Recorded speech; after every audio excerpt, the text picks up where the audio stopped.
वाराणसी के सिगरा स्थित doctor Sampurnanand sports stadium में आज मुख्यमंत्री योगी की मौजूदगी में प्रधानमंत्री नरेंद्र मोदी ने नेशनल वॉलीबॉल चैंपियनशिप का वर्चुअल रूप से उद्घाटन किया।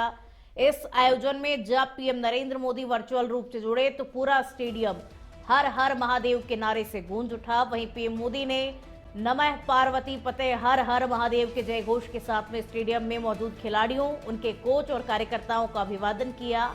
इस अवसर पर पीएम मोदी ने वर्चुअल रूप से खिलाड़ियों को संबोधित किया। उन्होंने वॉलीबॉल खिलाड़ियों से कहा कि एक कहावत है, बनारस के जानल चाहत तो बनारस आवे के पड़ी।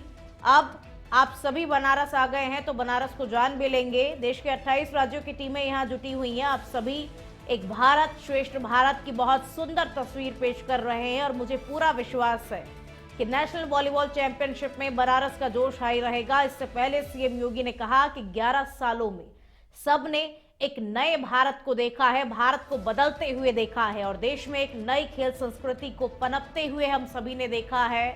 2014 में पीएम मोदी ने खेलो इंडिया की शुरुआत की और अब खेल समय की बर्बादी नहीं बल्कि जीवन का महत्वपूर्ण हिस्सा बन चुका है। विभिन्न प्रतियोगिताओं के माध्यम से गांवों से लेकर शहर तक खेलों को बढ़ावा दिया जा रहा है। वॉलीबॉल चैंपियनशिप में देश भर की 58 टीमें हिस्सा ले रही हैं। उद्घाटन से पहले खिलाड़ियों ने सिगरा स्टेडियम में मार्च पास्ट किया, जहां सारे जहां से अच्छा कि देशभक्ति धुन गूंजती रही। दरअसल यूपी को 43 साल बाद नेशनल वॉलीबॉल चैंपियनशिप की मेजबानी मिली है और इससे पहले 1984 में इसका आयोजन हुआ था। इंफ्रास्ट्रक्चर के जिस नए मॉडल को आदरणीय प्रधानमंत्री जी के विजन और दृढ़ इच्छा शक्ति से आज हर भारतवासी उसका लाभ ले रहा है और नए और विकसित भारत की जिस संकल्पना को आदरणीय प्रधानमंत्री जी ने देशवासियों को दिया है उसको मूर्त रूप से आज वहां दर्शन कर रहा है। वेलफेयर की स्कीम के साथ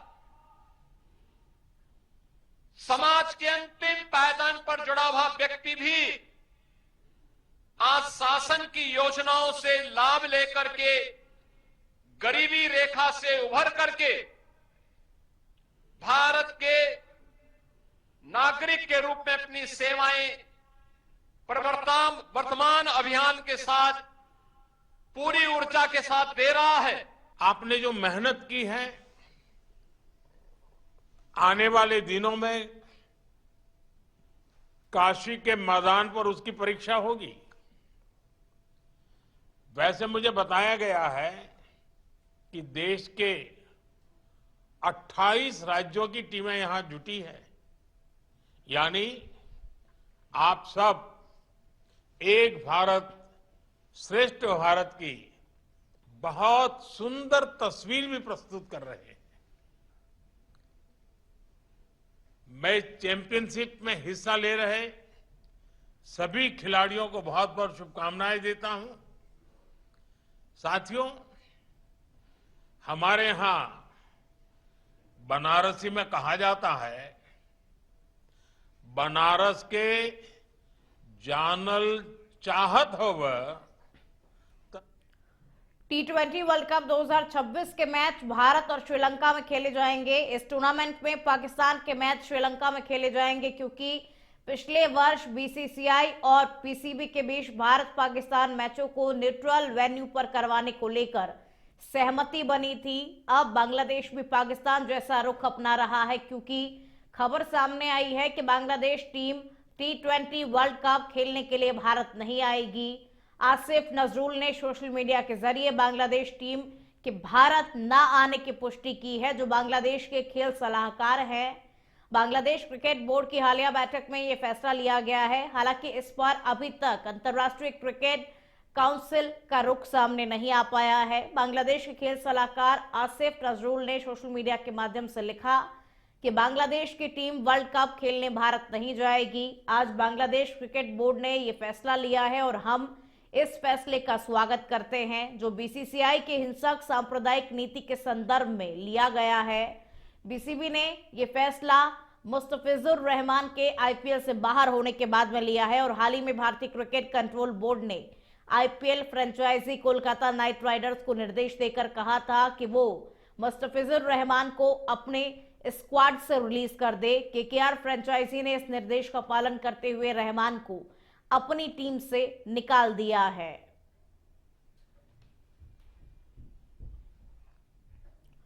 राजस्थान के मुख्यमंत्री भजनलाल शर्मा ने डीजी फेस्ट से पहले मुख्यमंत्री निवास पर आईटी निवेशकों और विभिन्न बहुराष्ट्रीय कंपनियों के सीईओ से मुलाकात की। मुख्यमंत्री ने कहा कि डीजी फेस्ट युवाओं को डिजिटली आगे बढ़ने और रोजगार के अवसर प्रदान करने का मंच देगा।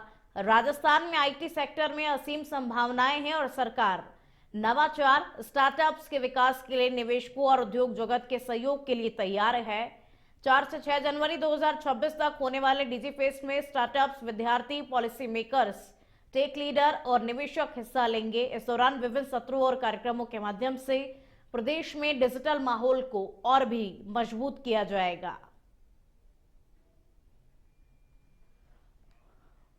और आप खबर अलवर के राजगढ़ से है, जहां रैनी थाना क्षेत्र में अवैध बजरी और पत्थर खनन के खिलाफ अभियान के तहत खनिज राजस्व और पुलिस विभाग की संयुक्त कार्रवाई में ग्राम भिटौली और करणपुरा में अवैध खनन पकड़ा गया। भिटौली में लगभग 210 टन और करणपुरा में करीब 252 टन बजरी का अवैध खनन पाया गया, जबकि खुर्द ग्राम के पहाड़ों से भी पत्थर खनन हो रहा था। खनिज विभाग के कार्यदेशक पदम सिंह की रिपोर्ट पर पुलिस ने 3 एफआईआर दर्ज की और जांच शुरू कर दी। निरीक्षण में ताजा निशान पाए गए और यह स्पष्ट हुआ कि इन क्षेत्रों में खनन की कोई वैध अनुमति नहीं थी। अभियान के तहत क्षेत्र में अवैध खनन रोकने के प्रयास जारी हैं।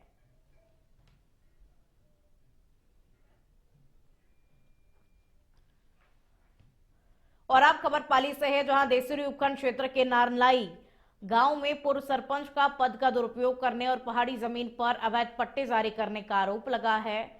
परिवादी महेंद्र शर्मा ने बताया कि यह भूमि पहले 4 भुजा की बगीची और पुजारियों की समाधि के लिए निर्धारित थी, लेकिन पट्टे गलत तरीके से दिए गए। अतिरिक्त विकास अधिकारी ललित व्यास ने बताया कि महेंद्र शर्मा की शिकायत पर 3 पट्टों की जांच की गई और ये पाया गया कि ये पट्टे गैर मुमकिन पहाड़ी पर बने हुए हैं।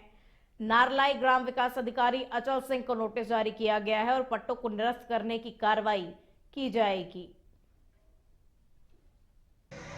पट्टा बना के दे दिया 140/70 का, जो कि नियम विरुद्ध है। और भी उन्होंने कई सीवाई से रेवेन्यू की जमीनों पर पट्टे जारी कर दिए हैं। अतः मैं प्रशासन से निवेदन किया वीडियो साहब से, विकास अधिकारी से, तो उन्होंने जांच रिपोर्ट बिठाई और जांच अधिकारी अतिरिक्त वीडियो को नारलाई ग्राम पंचायत में भेजा और वहाँ से रिपोर्ट पेश करके साहब को पेश किए। एक प्रार्थना पत्र प्रेषित किया गया शिकायती, उसमें इन्होंने कहा गया है कि 3 पट्टे नाम से जनवा चौधरी विकास संस्था नारलाई, लीला कंवर मनोज सिंह राव और प्रभुदास केवल चंद वैष्णव, इनके पट्टे जांच में मैं गया था तो उसमें राजस्व भूमि के खसरा नंबर 2908/1165 गैर मुमकिन पहाड़ी के स्थान पर पट्टे जारी किए गए, जो नियमानुसार। बूंदी में कोटा दौसा मेगा हाईवे पर लाखेरी पापड़ी ओवरब्रिज के पास तेज रफ्तार ट्रक पलटने से चौथ के बरवाड़ा माताजी के पदयात्रा पर जा रहे श्रद्धालु की चपेट में आ गए, जिससे 2 श्रद्धालुओं की मौत हो गई और करीब 1 दर्जन लोग घायल हुए।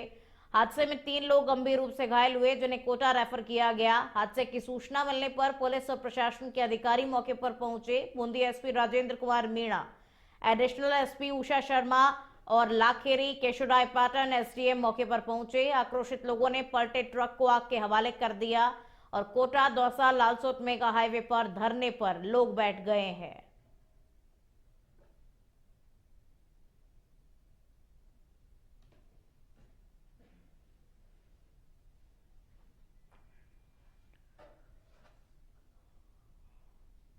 राजसमंद के चर्चित स्याही कांड में पुलिस की बड़ी कार्रवाई के तहत मुख्य आरोपी मंगल सिंह को गिरफ्तार कर नाथद्वारा स्थित अवकाशकालीन न्यायालय में पेश किया गया। कोर्ट ने आरोपी की जमानत याचिका खारिज कर 15 दिन की न्यायिक हिरासत में जेल भेजने के आदेश दिए।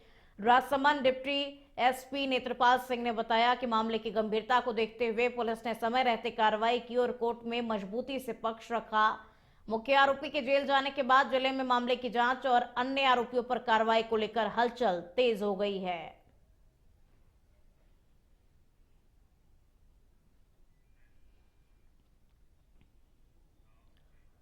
खबरों में आगे बढ़ेंगे और अब खबर धौलपुर से है, जहां कोतवाली थाना क्षेत्र के कसाई पाड़ा मोहल्ले में 45 वर्षीय आशीष शर्मा का शव उसके घर में फंदे पर लटका हुआ मिला। आशीष पेशे से ज्योतिष थे और उनकी पत्नी बेटे के साथ ग्वालियर में रहती है, जबकि वो घर में अकेले रहते थे और मानसिक अवसाद में थे। मोहल्ले वासियों को घर से दुर्गंध आने पर शक हुआ।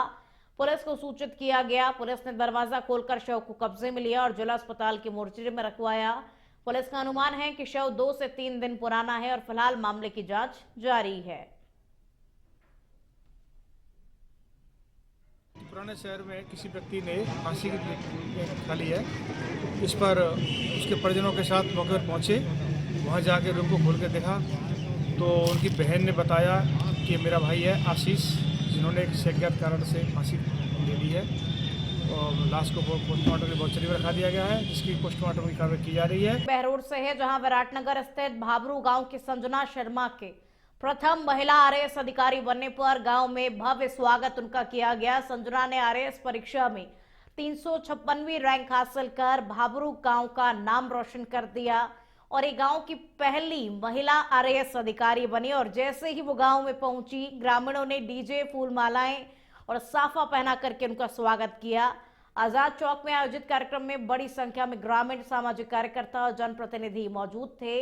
लीलका धाम के संत श्री रामदास महाराज और पंचपीठ धाम के आचार्य श्री सोमेंद्र महाराज ने उन्हें आशीर्वाद दिया और उनकी सफलता को प्रेरणा स्रोत बताया। संजना शर्मा ने कहा कि सफलता माता पिता, गुरुजनों और गांववासियों के आशीर्वाद का ही परिणाम है और कठिन परिश्रम, आत्मविश्वास से ग्रामीण बेटियां भी प्रशासनिक सेवाओं में आगे बढ़ सकती हैं।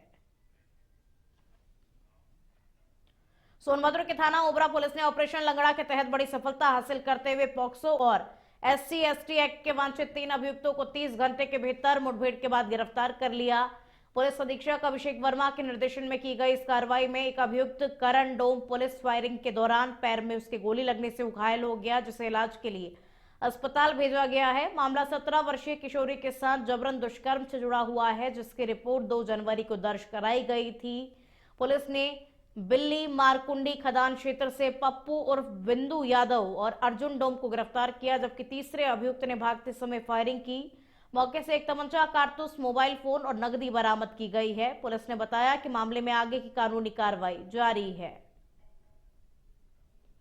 कल दिनांक 2 जनवरी 2026 को ओबरा थाना क्षेत्र के अंतर्गत शाम लगभग 5 बजे के आसपास थाना ओबरा क्षेत्र की रहने वाली एक महिला द्वारा सूचना दी गई कि उसकी लगभग 17 वर्ष की एक पुत्री के साथ पूरब पहाड़ी भलुआ टोला थाना ओबरा क्षेत्र में ही 30 दिसंबर 2025 की शाम को 3 लोगों द्वारा कुछ गलत कार्य किया गया है, जिसके क्रम में थाना स्थानीय पर सुसंगत धाराओं में तत्काल मुकदमा पंजीकृत किया गया। मुकदमा पंजीकृत करने के पश्चात प्रभारी निरीक्षक ओबरा एवं चौकी इंचार्ज ओबरा के नेतृत्व में 2 टीमों का गठन किया गया है, जो लगातार अभियुक्तों की पकड़ के लिए दबिश दे रही हैं। धरपकड़ हेतु लगातार टीम हमारी सक्रिय है। घटना के सफल अनावरण के लिए विधिक प्रयास किए जा रहे हैं। अग्रिम विधिक वैधानिक कार्रवाई प्रचलित है। मुरादाबाद में इंदौर की घटना के बाद दूषित पानी को लेकर अलर्ट के बीच लाल मस्जिद इलाके में बीते 2 दिनों से गंदे पानी की सप्लाई से हड़कंप मचा हुआ है। स्थानीय लोगों ने बताया कि घरों में लगी ओवरहेड टंकियों की चोटी जाम हो गई है, मोटरें सूख रही हैं और सप्लाई का पानी काला व गंदा आ रहा है, जिससे बाल्टियां तक काली पड़ गई। लाल मस्जिद, कसाई खाना और गुलजारी मल मोहल्ले में रहने वाले करीब 1500 लोगों को पहले काला पानी और बाद में पानी में रेत मिलने की समस्या झेलनी पड़ी। लोगों की शिकायत पर नगर निगम ने तुरंत टीम भेजी। जांच में ट्यूबवेल में गड़बड़ी पाई गई।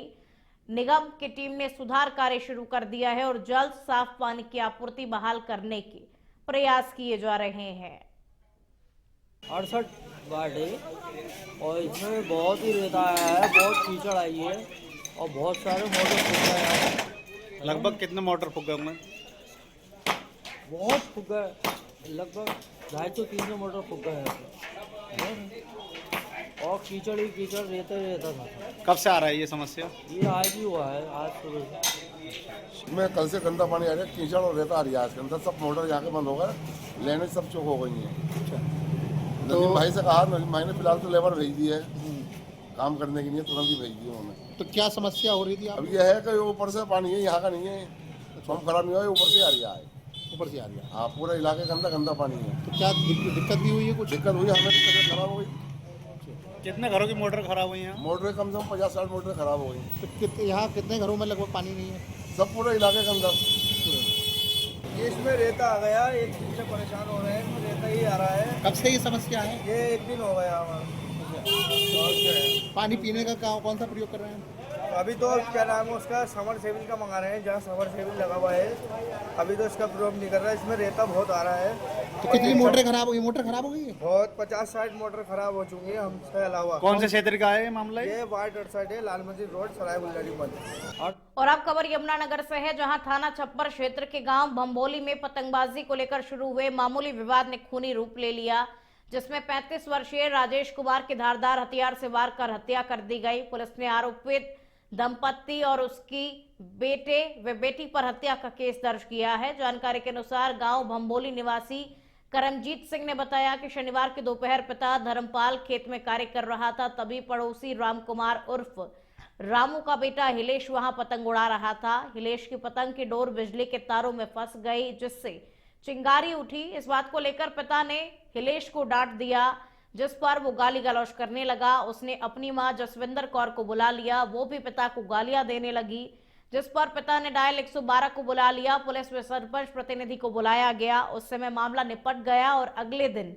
पंचायत बुलाई गई। विवाद के निपटारे को बुलाई पंचायत के बावजूद भी शनिवार की रात लगभग 10:30 बजे रामकुमार मेन गली में खड़ा होकर गाली गलौज करने लगा। उसे करमजीत के छोटे भाई राजेश कुमार ने समझाने का प्रयास किया और कहा कि अब अगले दिन पंचायत बुलाई है तो अब यहां पर गाली गलौज ना करे। इतने में आरोपित ने उसे पकड़ लिया। आरोपित की पत्नी जसविंदर कौर, बेटा हिलेश और बेटी मनदीप कौर आए। आरोपियों ने मिलकर राजेश कुमार के साथ मारपीट शुरू कर दी। रामकुमार ने धारदार हथियार से राजेश की छाती पर ताबड़तोड़ वार किया, जिससे वो घायल हो गया। जब परिवार के अन्य लोग एकत्र हुए तो आरोपित वहां से भाग निकले। घायल अवस्था में राजेश को अस्पताल लेकर गए, जहां इलाज के दौरान उसकी मौत हो गई। जिसमें एक पड़ोसी ने दूसरे पड़ोसी के ऊपर तेजधार हथियार से हमला कर दिया, जिसमें दौरान ट्रीटमेंट उसकी सिविल अस्पताल जगाधरी में मृत्यु हो गई है। जो हमने वारसान के बयान लेकर के आगे पोस्टमार्टम करके आगे कार्रवाई कर रहे हैं। कंगना रही बच्चा जी, मुझे झटका मारा, उसकी उंगली कट गई उससे तागे से। अब उसने अपनी माँ बजा कही जन का मेरे तो खुरपे के लोग काटी है उंगली। वो लड़ने लगी, लड़कना है बहुत, बस इसी बात लड़का आया रात तो वो गाजर बिकूँ दे रहा गाड़ा, वो वही पक लिया। तो खून का मतलब खून चाहिए, जैसे मेरा त्योहार फूका गाय करी नूब के लोग फूकांगे हम तो, हम उसने फूकांगे नहीं हो, जिस तरह हम फूका गाय करी फूकांगे, हम इतना फूकन नहीं देना क्या, बस मारे के दूसरा रास्ता आयो। पहले भी इसी तरह जयपुर के श्यामनगर थाना पुलिस ने न्यू ईयर पार्टी के दौरान मारपीट और सोने की चेन तोड़ने के मामले में त्वरित कार्रवाई करते हुए 3 आरोपियों को गिरफ्तार कर लिया है। घटना 31 दिसंबर 2025 की रात होटल माई स्टे कटेवा नगर में हुई, जहां तुषार पटेल अपने भाई और नाबालिग रिश्तेदारों के साथ पार्टी मनाने के लिए आए हुए थे। नशे में धुत आरोपियों ने गाली गलौज करते हुए मारपीट की और दोनों भाइयों की चेन तोड़कर फरार हो गए। बीएनएस धारा 307 के तहत मामला दर्ज किया गया। एसीपी सुनील प्रसाद शर्मा और अतिरिक्त पुलिस उपायुक्त ललित किशोर शर्मा के मार्गदर्शन में गठित टीम ने सीसीटीवी फुटेज की मदद से विकास, कालूराम और सुंदर सिंह को गिरफ्तार किया। आरोपियों से पूछताछ जारी है और मामले की जांच चल रही है।